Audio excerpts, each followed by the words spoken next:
शुरुआत करते राजधानी जयपुर से आ रही इस वक्त की बड़ी खबर के साथ। बीजेपी के राष्ट्रीय अध्यक्ष जेपी नड्डा और केंद्रीय गृह मंत्री अमित शाह का महामंथन। बीजेपी की पहली सूची 24 से 48 घंटे में आने की जताई जा रही है संभावना। बताया जा रहा है पहली सूची के नामों को लेकर लग सकती है मुहर। यह भी कहा जा रहा है कि किन्हीं विशेष कारणों से ही रुक सकती है लिस्ट। पहली लिस्ट में आ सकते हैं निर्विवाद नाम। तो बड़ी और अहम जानकारी आपकी टीवी स्क्रीन पर। आपको बता दें कि पहली सूची जारी हो सकती है, लेकिन ऐसा भी हो सकता है कि कुछ कारणों की वजह से इसमें देरी हो जाए। तो 24 से 48 घंटे की संभावना जाहिर की जा रही है। लगातार इंतजार किया जा रहा है क्योंकि एमपी छत्तीसगढ़ में बीजेपी की दूसरी लिस्ट भी आ गई, लेकिन अभी राजस्थान के रण के लिए पहली लिस्ट भी नहीं आई। लगातार मंथन का दौर चल रहा है, लेकिन मंथन से कब यह अमृत निकलेगा इसका इंतजार किया जा रहा है। लेकिन यह भी कहा जा रहा है कि 24 से 48 घंटे में इंतजार पहली सूची का खत्म हो सकता है। ऐसे में ये भी क्योंकि लगातार खबरें मिल रही हैं 4 अक्टूबर के बाद कभी भी इलेक्शन का ऐलान हो सकता है। और खबर पर ज्यादा जानकारी के लिए मेरे सहयोगी विष्णु हमारे साथ लाइव जुड़ गए। विष्णु, क्या जानकारी मिल रही है?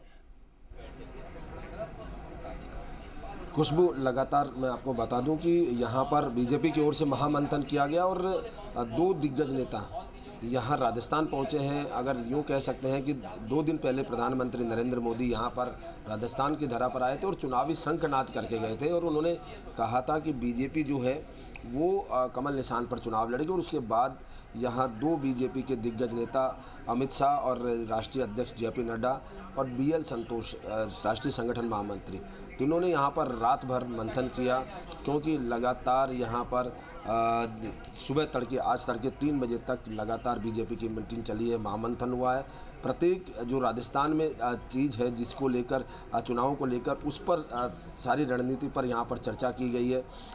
कांग्रेस सरकार को किस तरह से घेरना, क्योंकि अब दिन ज़्यादा बचे नहीं है चुनाव में। ऐसे में इसके साथ ही जो बीजेपी टिकटों की सूची है वो किस तरह से भी अंतिम रूप दिया जा सके। चर्चा ये है कि पहली सूची यहाँ पर जल्द आ सकती है।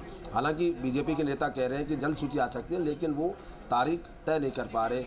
बताया ये भी जा रहा है कि जल्द श्राद्ध पक्ष रखने वाले हैं और श्राद्ध पक्ष से पहले बीजेपी की सूची जारी हो सकती है। लेकिन दूसरी संभावना ये भी है क्योंकि यहाँ पर बीजेपी के जो सबसे मजबूत पक्ष है वो राष्ट्रीय स्वयंसेवक संघ और राष्ट्रीय स्वयंसेवक संघ की ओर से यहाँ पर अलग से पैरेलल जो है वो चुनावी मंथन किया जा रहा है। चुनावी जो सरगर्मियाँ गणित है उसको बैठाया जा रहा है। तो ऐसे में कहीं ना कहीं उसके बाद यहाँ सूची आएगी। 3 दिन यहाँ संघ की ओर से एक बड़ा बैठकें होने वाली है और उसके बाद यहाँ होगा।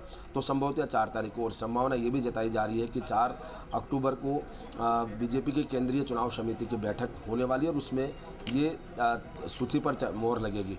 कुल मिला के सूची अपनी जगह है, लेकिन यहाँ पर जो महामंथन चल रहा है वो बड़ा एक सुखद है बीजेपी के लिए भी, क्योंकि कहीं ना कहीं बीजेपी लगातार मिशन मरुधरा की ओर बढ़ रही है और इस मरुधरा को फतह करने के लिए यहाँ पर मंथन की आवश्यकता थी। और ये को लेकर जो बीजेपी के दोनों दिग्गज हैं वो रात भर यहाँ पर जगे हैं। तो कहीं ना कहीं एक बड़ा कारण होगा राजस्थान बीजेपी के लिए भी। क्या संभावना जाती है? बताया ये भी जा रहा है कि यहाँ पर जो गुटबाजी है, अलग अलग जो नेता हैं उनके जो अंतर्द्वंद है उनको भी शांत करने के लिए यहाँ पर दोनों नेताओं ने निर्देश दिए हैं। बताया जा रहा है क्योंकि लगातार पूर्व मुख्यमंत्री है वसुंधरा राजे, उनकी भूमिका को लेकर भी यहाँ पर कहीं ना कहीं बात हुई है, क्योंकि लगातार इससे इनकार नहीं किया जा सकता कि राजस्थान में पूर्व मुख्यमंत्री वसुंधरा राजे की भूमिका चुनाव में बहुत बड़ी है और इसको लेकर कहीं ना कहीं नाराज़गी जो है वो बीजेपी नहीं मोल ले सकती। वहीं दूसरी ओर वसुंधरा राजे हैं वो भी अपनी भूमिका को समझती है, क्योंकि पार्टी से छिटक कर कोई भी जो नेता है वो आज तक सक्सेस नहीं हो पाया है। पुराने अगर उदाहरण लिया जाए तो यहाँ पर उत्तर प्रदेश। ठीक है विष्णु, नजर बनाए रखिए क्या कुछ रहता है इस मीटिंग में, कब तक लिस्ट आती है, अंदर खाने में क्या कुछ हलचल चल रही है। तमाम जानकारी आपसे लेते रहेंगे। बहरहाल जानकारी देने के लिए बहुत बहुत शुक्रिया। और इस बीच